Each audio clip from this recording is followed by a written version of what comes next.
Okay, last day we were discussing about the ferrous sulfate.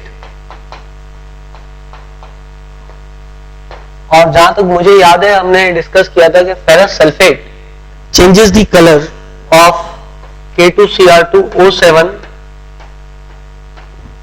या फिर वो K2Cr2O7 को एसिडिक K2Cr2O7 को चेंज कर देता है इनटू क्रोमिक सल्फेट। और सेकंड चीज जो हमने डिस्कस की थी वो KMnO4 को भी कन्वर्ट कर देता था इनटू MnSO4।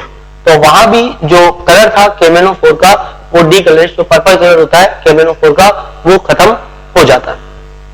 तो last day we discuss about some properties of ferrous sulfate. Now if today we discuss the properties of ferrous sulfate further. Now see with auric chloride, what does ferrous sulfate, मैं आप लोगों से discuss कर रहा था actually the reducing nature of ferrous sulfate, क्योंकि ferrous sulfate खुद oxidise होता है इनटू फेरिक सल्फेट। तो चूंकि वो खुद ऑक्सीडाइज हो रहा है इनटू फेरिक सल्फेट, तो उस दौरान क्या होगा, उस समय जो है ferrous sulfate जो है वो सामने वाले को रिड्यूस करेगा क्योंकि वो खुद ऑक्सीडाइज हो रहा है। तो जैसे एग्जांपल के लिए ले लूं, मेरे पास ferrous sulfate है और मैं इसकी रिएक्शन AuCl3 के साथ कर देता हूं। तो एक बात आप समझें कि जो Au होता है, जो गोल्ड होता है, वो बहुत ज्यादा नॉन रिएक्टिव टाइप का होता है। तो नॉन रिएक्टिव टाइप के होने से उसमें किसी और एलिमेंट से रिएक्ट करने की जो टेंडेंसी होती है वो रिलेटिवली थोड़ी सी कम होती है। तो जैसे आगे जाकर के आप देखोगे कि Au जो है वो ना डाइल्यूट HCl से रिएक्ट कर रहा है, ना कंसंट्रेटेड HCl से, ना डाइल्यूट HNO3 से, ना कंसंट्रेटेड HNO3 से, ना H2SO4 डाइल्यूट से, और ना ही H2SO4 कंसंट्रेट से। इसका मतलब ये हुआ कि Au जो है एक बहुत ही ज्यादा नॉन रिएक्टिव टाइप का एलिमेंट है। और ये बात सत्य भी है, आप अपने जनरल नेचर में भी जानते हो कि गोल्ड जो है वो लेस रिएक्टिव होता है। और यही कारण है कि गोल्ड इतना महंगा बिकता है, क्योंकि उसकी रिएक्टिविटी जो है रिलेटिवली क्या है, कम है। नाउ यदि आप देखें तो फेरस और ऑरिक क्लोराइड की जब रिएक्शन होगी तो सबसे पहले क्या होगा, आयरन इसके Cl से भी रिएक्ट कर जाएगा, और आयरन यदि Cl से रिएक्ट कर गया तो एक तरफ तो वो FeCl3 बना लेगा। पर अब सल्फेट का क्या होगा, ऑरिक सल्फेट तो नहीं बनने वाला, क्योंकि अभी हमने देखा कि वो रिएक्ट ही नहीं करेगा H2SO4 के साथ में। तो इसका मतलब FeSO4 भी ऑक्सीडाइज होगा ऑरिक क्लोराइड की प्रेजेंस में। तो मैं यहाँ पे मेरे पास FeCl3 वहां पे हो गया है, I will have Fe2SO4 whole thrice plus Au। Au जो है वो अलग हो जाएगा।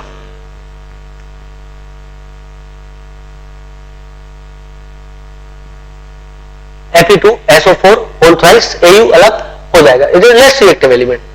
अब यदि आप Fe देखो तो यहाँ पे Fe कितने हुआ बैलेंस इक्वेशन में, 3 Fe हो गए, और सल्फेट कितने, 3 है। तो मैं यहाँ पे इक्वेशन को बैलेंस करने के लिए 3FeSO4 प्लस AuCl3 कर दूंगा। Therefore I will have FeCl3 plus ferric sulphate plus Au। तो यहां पर एक्चुअली क्या हुआ है, reduction of Auric chloride has occurred. Au अपनी +3 ऑक्सीडेशन स्टेट से 0 ऑक्सीडेशन स्टेट में आ गया है। इसका मतलब Au का रिडक्शन हुआ है, जबकि फेरस सल्फेट का ऑक्सीडेशन हुआ है। एक बार वो Fe+3 में फेरिक क्लोराइड में गया है, और दूसरी बार वो Fe+3 में फेरिक सल्फेट में गया है। Note it down.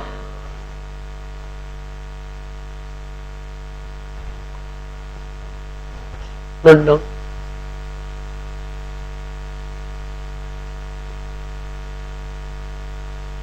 Now let us see the next equation. Reduction properties में आपको पढ़ा रहा हूं। एक सब्सटेंस होता है, जैसे ये हो गया HgCl2 mercuric chloride, mercuric chloride. एक बात आप समझें इसको कि कोई एलिमेंट यदि अपनी हाईयर ऑक्सीडेशन स्टेट में है, तो हाईएस्ट ऑक्सीडेशन स्टेट में पहुंच चुका है, it will have a tendency to pull back the electron, क्योंकि Hg जो है जो 2 ऑक्सीडेशन स्टेट दिखाता है, एक्चुअली Hg एक ही ऑक्सीडेशन स्टेट दिखाता है, +2 +1 वो दिखाएगा, पर वो +1 कभी ऐसे नहीं दिखाता कि प्लस Hg+ मिले। Hg+ नहीं मिलता। जब भी मिलेगा आपको Hg+, तो वो भी डाइवेलेंट मिलेगा, मतलब Hg दोनों के टर्म में 1-1 प्लस, मतलब दोनों पर 1-1 प्लस आपको दिख जाएगा। Hg यदि आपको +1 मिला भी तो U मिलेगा, पर U Hg+ नहीं मिलता। it does not have a stability. Now इधर मेरे पास मर्क्यूरिक क्लोराइड है, मर्क्यूरिक क्लोराइड अपने आप तो डिसइंटीग्रेट नहीं होगा, ऐसा तो कोई सब्सटेंस नहीं है जो बन रहा हो वो अपने आप ही धराधरी खत्म हो जाए, exceptions will be there few, but जो रिलेटिवली स्टेबल मिलते हैं वो तो उसी फॉर्म में मिलते रहेंगे। बट कोई ऐसा एजेंट आ गया जो कि इसकी प्रेजेंस में रिड्यूस होने के लिए तैयार है, रिड्यूस होने ऑक्सीडाइज होने के लिए तैयार है, तो ये रिड्यूस हो जाएगा। तो HgCl2 को यदि मैं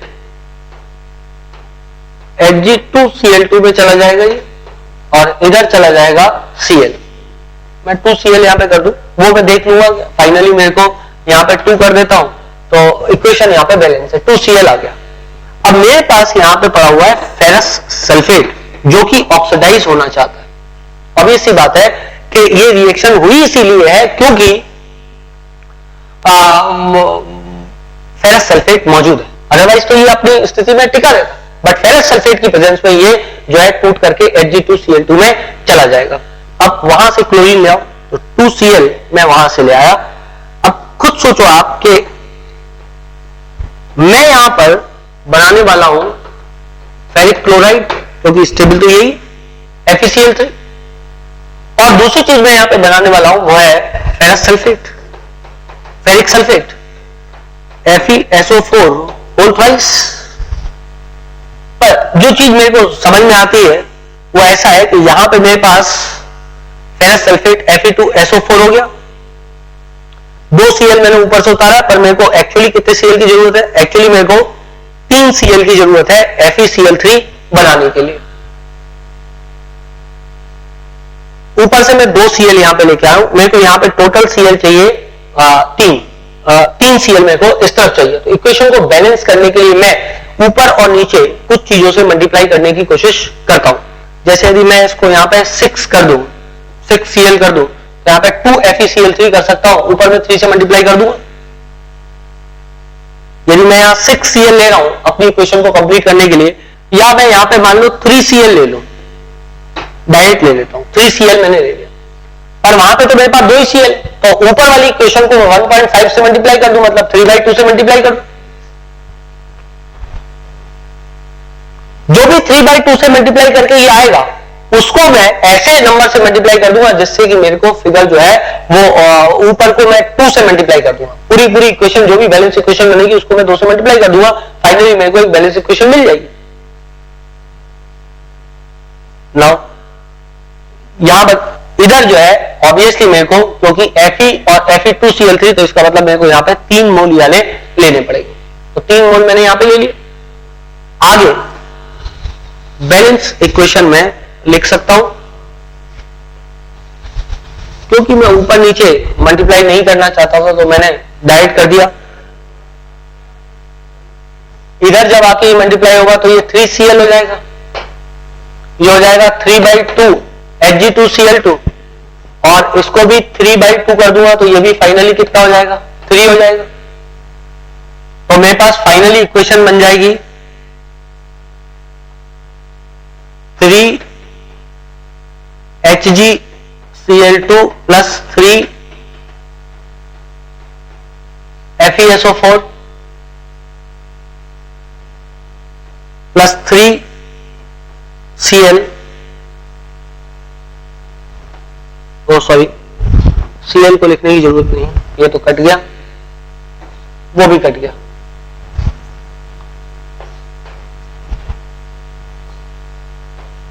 gives 3/2 Hg2Cl2 plus FeCl3 plus Fe2SO4 whole thrice. अब चूंकि मैं इक्वेशन को यदि मान लो फ्रैक्शन में नहीं लिखना चाहता तो पूरी इक्वेशन को 2 से मल्टीप्लाई कर दूंगा, 2 से 6 HgCl2 6 FeSO4, और यहां पे हो जाएगा 3 Hg2Cl2 2 FeCl3 और 2 Fe2SO4 होल थ्राइस। तो इस तरीके से इक्वेशन बैलेंस हो जाएगी। यहां समझने योग्य बात यह है कि मर्क्यूरिक क्लोराइड जो है वो मर्क्यूरस क्लोराइड में कन्वर्ट हो गया है in presence of FeSO4. So FeSO4 has worked like a reducing agent, उसने इसको +2 ऑक्सीडेशन स्टेट से +1 ऑक्सीडेशन स्टेट में ट्रांसफर कर दिया।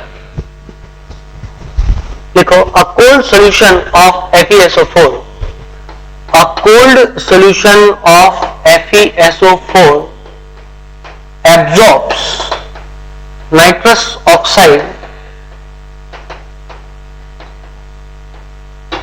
to form a dark color complex, to form a dark color complex.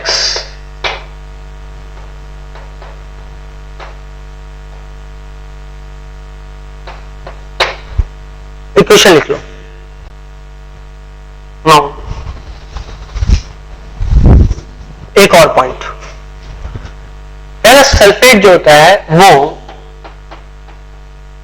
Access में KCN के साथ react करके, एक्सेस में मतलब बहुतायत में वो ज्यादा फॉर्म हुआ, सबसे पहले 2 KCN ले लेते हैं तो K2SO4 बन जाएगा, FeCN होल ट्वाइस बन जाएगा। यहां बन गया FeCN whole twice plus K2SO4, पर रिमेंबर दैट KCN एक्सेस में है, इसलिए FeCN whole twice will again react with KCN to form K4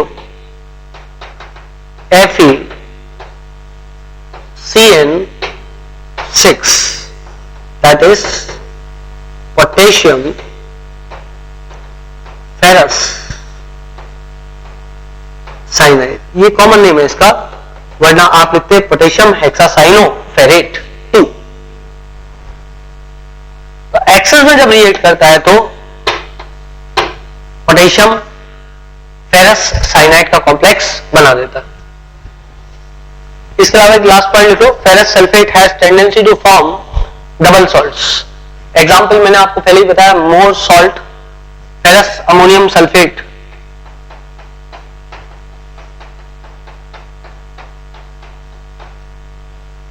so ferrous sulfate has a tendency to form double salt. Example, more salt, ferrous ammonium sulfate .6H2.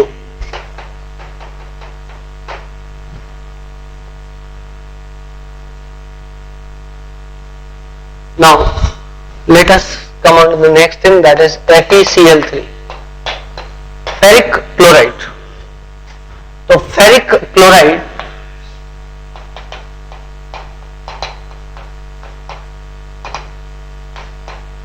Obviously यहां पे भी आप देखें तो iron 3 positive लेके बैठा हुआ है और 3Cl नेगेटिव। तो ऑब्वियसली क्योंकि यहां पे इतना ज्यादा पॉजिटिव चार्ज है, it will have a tendency to attract some water molecule towards itself. Therefore naturally जब ये एग्जिस्ट करता है तो ये FeCl3.6H2O के रूप में एग्जिस्ट करता है। This is hydrated ferric chloride. और आप पूछ सकते हैं कि ये वाटर कहां से आया, तो ऑब्वियसली मॉइस्चर जो कि एयर के अंदर उपस्थित होता है, वो फेरिक क्लोराइड उस मॉइस्चर को खींच के अपनी ओर FeCl3.6H2O बना लेगा।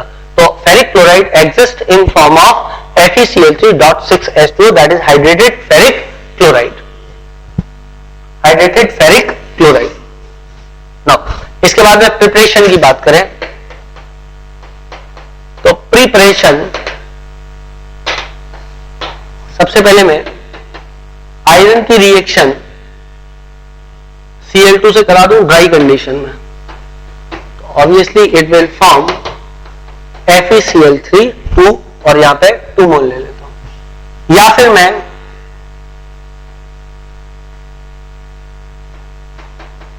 FeOH होल ट्वाइस की रिएक्शन HCl के साथ करा दूं, तो ऑब्वियसली यहां पे मैं 2 मोल ले लेता हूं और यहां पे मैं 6 मोल ले लेता हूं, तो 6H प्लस निकल के आएगा FeOH होल थ्राइस और 6 मोल OH 6 मोल H प्लस से कंबाइन हो जाएगा और यहां बन जाएगा 2 FeCl3। इसी प्रकार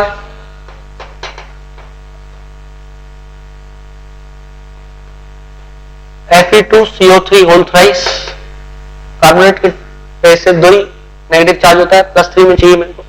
तो ferric carbonate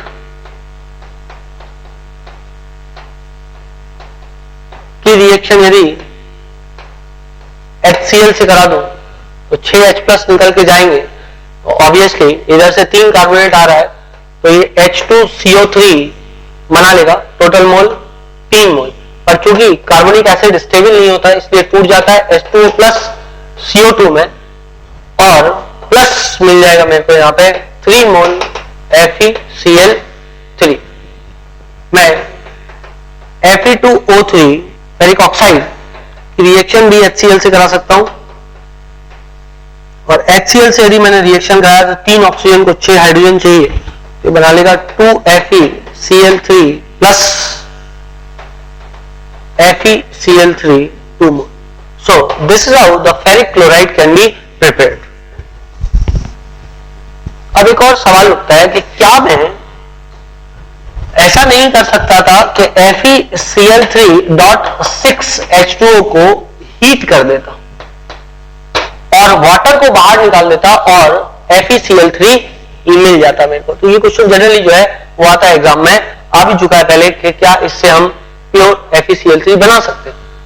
again this is not possible, क्योंकि यहाँ पे आयरन खुद वाटर, यहाँ जो Cl निकलेगा वो खुद H2O के साथ में रिएक्ट कर सकता है और वो H2O के साथ में रिएक्ट करके HCl गैस इवॉल्व कर देगा। तो यहां पर आपको एक तरफ तो आयरन का ऑक्साइड मिल जाएगा, दूसरी तरफ HCl गैस इवॉल्व हो जाएगी और कुछ अमाउंट में वाटर बाहर निकलेगा। So you can not obtain anhydrous ferric chloride by heating hydrous ferric chloride. Hydrated ferric chloride को हीट करके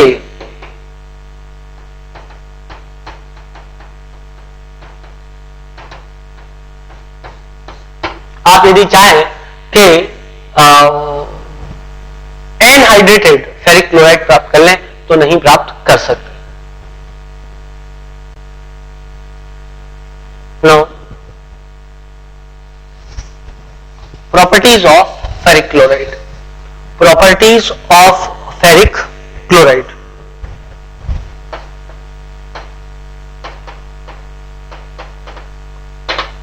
So it is red, deliquescent, जो वाटर अपनी ओर खींचे, solid, exist in form of dimer, exist in form of dimer, dimer के रूप में ये मिलता है Fe2Cl6 के रूप में। कैसे? एक Fe, एक और Fe, एक Cl यहां, एक Cl यहां, Cl Cl Cl Cl, एक एक एक यहां हो गया, एक यहां हो गया, एक कोऑर्डिनेट बॉन्ड इस ओर, एक कोऑर्डिनेट बॉन्ड इस ओर। नाउ दिस देखो बेटा, Cl तो एक ही बॉन्ड बना सकता, तो एक कोवलेंट बॉन्ड बना लिया, उसके बाद वो कोऑर्डिनेट बॉन्ड बना देगा। और वो दूसरा कोवलेंट बॉन्ड, मतलब भले ये कोऑर्डिनेट बॉन्ड एक प्रकार का कोवलेंट बॉन्ड है, बट उसमें शेयरिंग ऑफ इलेक्ट्रॉन नहीं करेगा, क्योंकि उसके पास 8 इलेक्ट्रॉन उसको चाहिए, तो एक बॉन्ड बनाने के बाद उसको 8 इलेक्ट्रॉन आ जाएंगे, तो डोनेट तो करेगा। और Fe क्यों डोनेशन लेगा? क्योंकि Fe के बाद डी ऑर्बिटल खाली पड़ा हुआ है, इसलिए वो उसका डोनेशन निश्चित रूप से लेगा। सो FeCl3 जो होता है वो नेचुरली एग्जिस्ट करता है Fe2Cl2 के रूप में, और ये उसका स्ट्रक्चर है। अब इसको ये नॉर्मल टेम्परेचर पे, यदि इसको 750 डिग्री सेंटीग्रेड तक आपने गर्म किया तो ये डाइमर जो है वो टूट जाएगा, और ये डाइमर टूट करके FeCl3 बना देगा। How serious? देखो, रंग का तो एक्सप्लेनेशन हो सकता है, बट रंग आप फाइंड आउट नहीं कर सकते, वो आपको याद रखना पड़ेगा। पर डेलिकेशन का एक्सप्लेनेशन आपके पास है कि क्यों वो वाटर अपनी ओर खींचता है। डाइमर बनाएगा, अब Fe2Cl6 को यदि आपने 750 डिग्री सेंटीग्रेड तक गर्म किया तो ये कन्वर्ट हो जाएगा 2FeCl3 में। इसका मतलब 750 डिग्री सेंटीग्रेड तक गर्म करने पर Fe2Cl2 का डाइमर टूट जाएगा। पर यदि आप टेम्परेचर इसके ऊपर ले गए और आपने टेम्परेचर एवं 750 डिग्री सेंटीग्रेड कर दिया तो उस केस में यहां से फेरिक क्लोराइड फेरस क्लोराइड में कन्वर्ट हो जाएगा। फेरिक क्लोराइड क्लोरीन गैस को इवॉल्व कर देगा।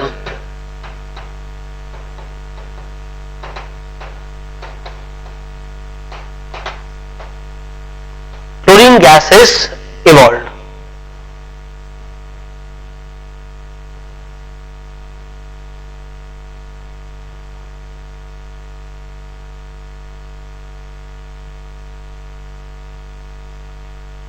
Now, again there is a property, ferric chloride absorbs ammonia gas. अब क्यों एब्जॉर्ब करेगा ammonia gas? Again your reason for that, because यहां यदि आप देखो तो Fe पर 3 पॉजिटिव चार्ज है और 3 पॉजिटिव चार्ज होने का मतलब नाइट्रोजन के लोन पेयर को अपनी ओर विड्रॉ करेगा। तो FeCl3 and this is eight normal temperatures. Temperature बहुत ज्यादा बढ़ा होगा तो एब्जॉर्ब नहीं कर पाएगा वो, उस वक्त कुछ केमिकल रिएक्शन भी हो सकती है, but at normal temperatures it is going to absorb ammonia. जैसे वाटर को एब्जॉर्ब किया था वैसे ही अमोनिया को एब्जॉर्ब करके FeCl3.6H2O बना देगा। So ferric chloride absorbs ammonia.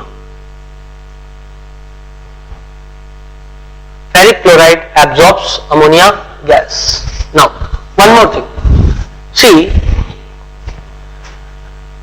Ferric chloride चूंकि अपनी +3 ऑक्सीडेशन स्टेट में है Fe फेरिक क्लोराइड के अंदर, और मैंने आपको बोला है कि जब भी कोई एलिमेंट अपनी हाईएस्ट ऑक्सीडेशन स्टेट में पहुंच जाएगा जो उसके लिए पॉसिबल है, it will have a tendency to attract the electron back towards itself. तो चूंकि उसमें एक टेंडेंसी है इलेक्ट्रॉन को अपनी ओर वापस खींचने की, तो ferric chloride will pull the electron, therefore it will act like a oxidising agent, सामने वाले को ऑक्सीडाइज करेगा। So ferric chloride acts as a oxidising agent. FeCl3 acts as a oxidizing agent। याद कर बेटा, जब मैंने आपको FeSO4 पढ़ाया था तो उस वक्त मैंने बोला था it acts as a reducing agent, क्योंकि FeSO4 में Fe+2 ऑक्सीडेशन स्टेट में था, it will have a high tendency to get converted to Fe+3। Therefore यदि वो Fe+3 में जाना चाह रहा है मतलब सामने वाले को इलेक्ट्रॉन दे रहा है, इलेक्ट्रॉन दे रहा है इसका मतलब उसका खुद का ऑक्सीडेशन हो रहा है, सामने वाले का रिडक्शन हो रहा है, तो it was acting like a reducing agent. जबकि FeCl3 में Fe+3 में जा चुका है, अब it will have a tendency to pull back the electron, therefore obviously जो है it will act like a oxidising agent, क्योंकि वो सामने वाले से इलेक्ट्रॉन अपनी ओर खींचेगा। Now we were discussing the chemical properties. Number 1, action of air. Action of air, and when I talk about this action of air, that means at normal temperature and pressure I am talking about. Normal temperature और pressure पे Ag और Au पे कोई फर्क नहीं पड़ता। Ag and Au, rather Au and Ag are not affected, उन पे कोई उनका फर्क नहीं पड़ेगा। पर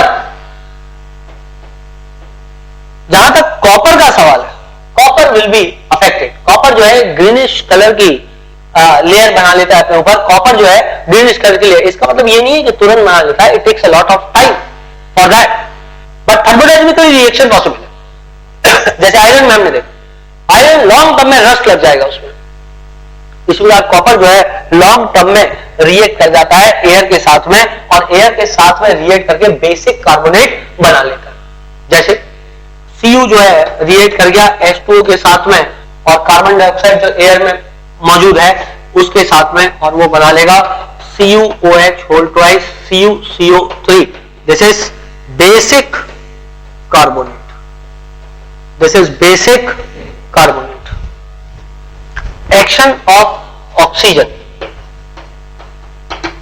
action of oxygen.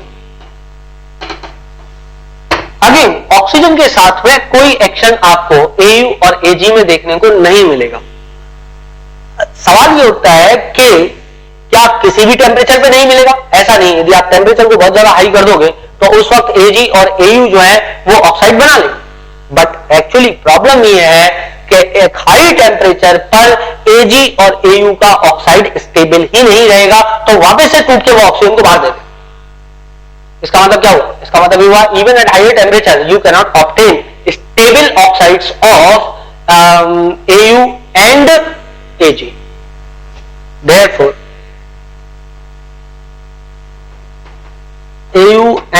Ag are not affected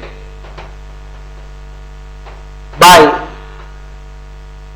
air, जबकि कॉपर को यदि एयर की उपस्थिति में हीट किया जाए तो वो क्यूप्रिक ऑक्साइड बना लेगा, पर यदि टेम्परेचर को हाई किया जाए तो उस समय ये टूट के Cu2O प्लस हाफ O2 दे सकता है, क्यूप्रस ऑक्साइड में कन्वर्ट हो जाए, क्यूप्रस ऑक्साइड में कन्वर्ट हो जाए। But Au2O and Ag2O are not stable at high temperature. High temperature वो स्टेबल नहीं होते, तो Ag2O को जब आप हीट करोगे 300 डिग्री सेंटीग्रेड पे तो it will give 2Ag plus half O2। Au2O को जब आप हीट करोगे एट 300 डिग्री सेंटीग्रेड, इवन उसके भी पहले, ये 2Au प्लस हाफ O2 दे देगा। देयरफॉर सेवा समाप्त। कहने का मतलब ये है कि Au और Ag ऑक्सीजन के साथ हाई टेम्परेचर पर रिएक्ट, लो टेम्परेचर में तो रिएक्ट ही नहीं करेगा, हाई टेम्परेचर पे जाकर रिएक्ट करेगा, पर हाई टेम्परेचर पे उसका ऑक्साइड स्टेबल नहीं रहेगा। Therefore they are not affected by oxygen. Obviously copper is affected but at a higher temperature. It will form first cuprous oxide, but at high temperature the cuprous oxide will get converted to the cupric, it will form cupric oxide which at high temperature will get converted to the cuprous oxide. हमने पहले भी देखा है oxides को गर्म करने पर oxide oxygen gas को लिबरेट करते हैं, so there also the same thing has happened. Now we will discuss the other parts of this chapter in next lecture.